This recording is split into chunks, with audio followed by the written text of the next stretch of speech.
देखिए, मुझे एकदम छोटी सी प्यारी सी श्रीमद् भागवत गीता गिफ्ट में मिली है। और ये 1923 से गीता प्रेस से प्रिंटेड है और मुझे ये इंदौर में 56 से मिली है। तो मैं बहुत दिनों से कोशिश चाह रही थी कुछ पढूं, क्योंकि काफ़ी मेंटल ट्रॉमास और सब चीज़ों से निकल रही हूँ और मैं डिसाइड नहीं कर पा रही हूँ मुझे क्या करना है लाइफ में। मेरे हस्बैंड ने मुझे चीट किया एंड उन्होंने शादी भी कर ली। मेरी एक बेटी भी है बट वो मेरे पास नहीं रह रही है, बड़ी है तो उसके फ्रेंड्स सभी लोग वहीं हैं और उसका वहाँ कंफर्ट जोन है तो वो वहाँ रह रही है। बट या वो मुझसे कनेक्टेड है, वो मुझसे समर्स में मिलती है। अभी 1 महीने पहले 1-1.5 महीने मेरे साथ रह के गई है और हमारा बॉन्डिंग बहुत अच्छा है। लेकिन मैं एक तरह से दिशाहीन हूँ, मुझे समझ नहीं आ रहा है। और मैंने ये सुना है कि आपके ज़िंदगी के जो सारे कष्ट हैं उनका निवारण आपको भगवत गीता में मिलता है। तो वो बड़ी बुक देख के तो मैं शायद चालू नहीं कर पाती हूँ, लेकिन भगवान ने मुझे ये छोटी सी गीता दी है ताकि मैं एक रूटीन बना पाऊँ और पढ़ना चालू करूँ। तो मैं सोच रही हूँ आज से स्टार्ट करूँ। पहले मैं पैर छू लेती हूँ। तो श्लोकार्थ सहित है, इसमें श्लोक के अर्थ भी हैं। गीता प्रेस से छपा है, बहुत अच्छी सी छोटी सी है। देखिए मेरे हाथ से भी छोटी है ना। ये इतनी सी भागवत गीता है।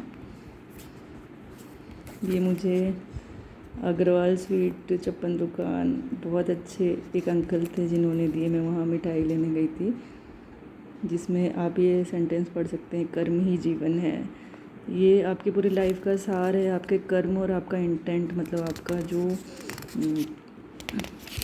भाव होता है कुछ भी करने का भाव, वो साफ़ होना चाहिए। जो मुझे कुछ थोड़ी बहुत चीज़ें पता है, उसमें आपके जो कर्म होते हैं वो 3 तरह के होते हैं।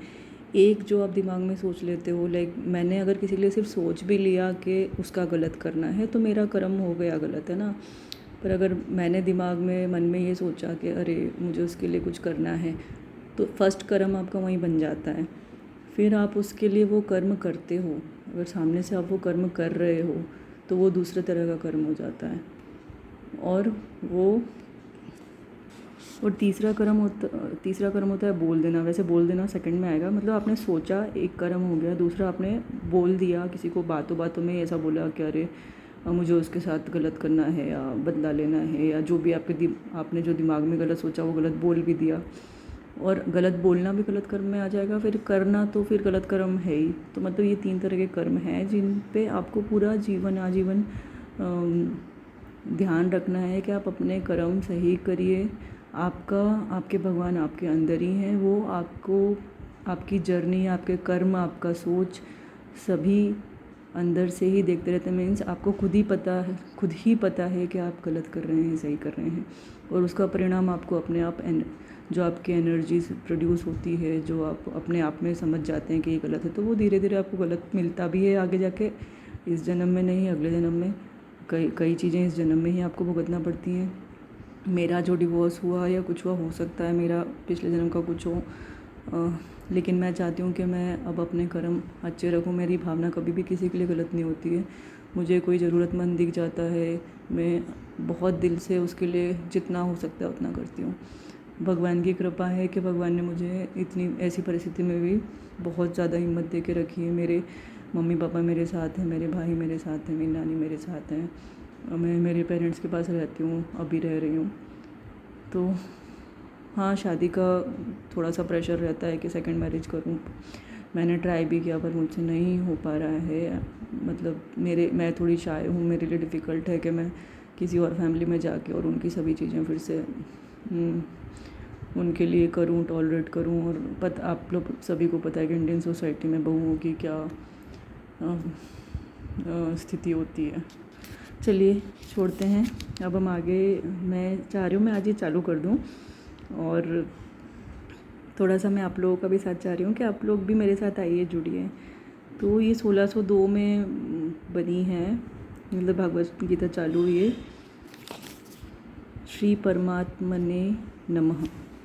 श्रीमद् भागवत गीता श्लोकार्थ सहित, मतलब श्लोक के अर्थ भी आपको यहाँ मिलेंगे। विशिष्ट संस्करण है ये आपको पता होगा। दोहा, त्वमेव माता च पिता त्वमेव बंधुश्च सखा त्वमेव विद्या द्रविणं त्वमेव सर्वं मम देव। तो तुम ही माता हो, तुम ही पिता हो, तुम ही बंधु हो, तुम ही सखा हो, तुम ही विद्या हो, तुम ही द्रविण हो, और तुम ही सभी देवों के देव हो।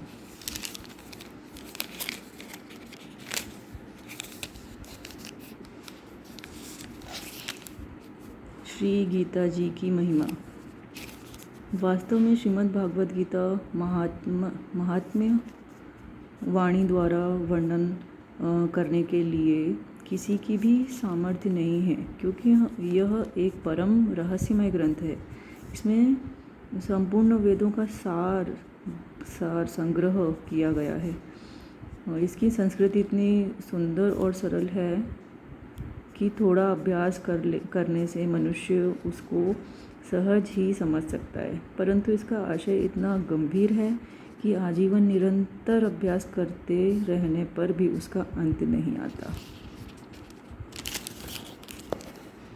प्रतिदिन नए नए भाव उत्पन्न होते रहते हैं।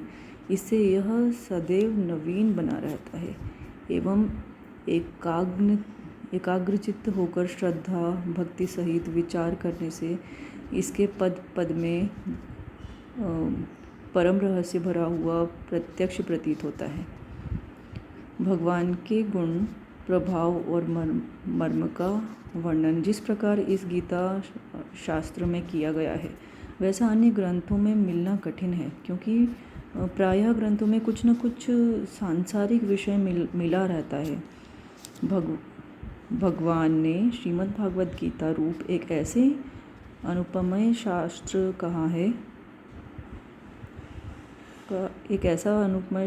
कहा है कि जिसमें एक भी शब्द सदुपदेश से खाली नहीं है। श्रीमद् भागवत श्री वेदव्यास जी ने महाभारत में गीता जी का वर्णन करने के उपरांत कहा है, गीता सुगीता कर्तव्या किमन्येह शास्त्र विस्तरे या स्वयं पद्यनाभस्य मुखपद्याद्विनिः श्रुता। अगर मेरे पढ़ने में कोई गलती हुई हो तो क्षमा कीजिए। गीता सुगीता करने योग्य है, अर्थात श्री गीता जी को भली प्रकार पढ़कर अर्थ और भाव सहित अंतःकरण में धारण कर लेना मुख्य कर्तव्य है, जो कि स्वयं पद्मनाभ भगवान श्री विष्णु के मुखारविंद से निकली हुई है। फिर अन्य शास्त्रों के विस्तार से क्या प्रयोजन है? स्वयं श्री भगवान ने भी इसके महत्व का वर्णन किया है।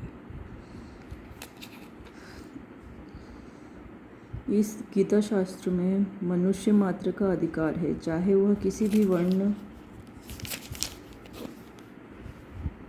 आश्रम में स्थित हो, परंतु भगवान में श्रद्धालु और भक्तियुक्त अवश्य होना चाहिए, क्योंकि भगवान ने अपने भक्तों में ही इसका प्रचार करने के लिए आज्ञा दी है। तथा यह भी कहा है कि स्त्री, वैश्य, शूद्र और पापियों ने भी मेरे परायण होकर परम गति को प्राप्त होते हैं। अपने अपने स्वाभाविक कर्मों द्वारा मेरी पूजा करके मनुष्य परम सिद्धि को प्राप्त होता है। इन सब पर विचार करने से यही ज्ञात होता है कि परमात्मा की प्राप्ति में सभी का अधिकार है, परंतु उक्त विषय के मर्म को न समझने के कारण बहुत से मनुष्य, जिन्होंने श्री गीता जी का केवल नाम मात्र ही सुना है, कह दिया करते हैं कि गीता को केवल सन्यासियों के लिए ही है। वे अपने बालकों को भी इसी भय से श्री गीता जी का अभ्यास नहीं कराते कि गीता के ज्ञान से कदाचित लड़का घर छोड़कर सन्यासी न हो जाए, किंतु उनको विचार करना चाहिए कि मोह के कारण शास्त्र धर्म से विमुख होकर शिक्षा के अन्य से निर्वाह करने के लिए तैयार हुए अर्जुन ने जिस परम रहस्यमय गीता के उपदेश से आजीवन गृहस्थ में रहकर अपने कर्तव्यों का पालन किया, उस गीता शास्त्र का यह उल्टा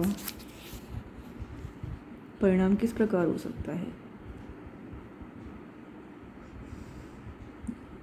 अतएव कल्याण की इच्छा वाले मनुष्यों को उचित है कि मोह का त्याग कर अतिशय श्रद्धा भक्तिपूर्वक अपने बालकों को अर्थ और भाव के सहित श्री गीता जी का अध्ययन कराएं एवं स्वयं भी इसका पठन और मनन करते हुए भगवान के आज्ञानुसार साधन करने में तत्पर हो जाएं, क्योंकि अति दुर्बल मनुष्य शरीर को प्राप्त होकर अपने अमूल्य समय का एक क्षण भी दुखमूलक क्षणभंगुर भोगों के भागने में नष्ट करना उचित नहीं है। श्रीमद् भागवतम। आगे हम कल पढ़ते हैं। धन्यवाद।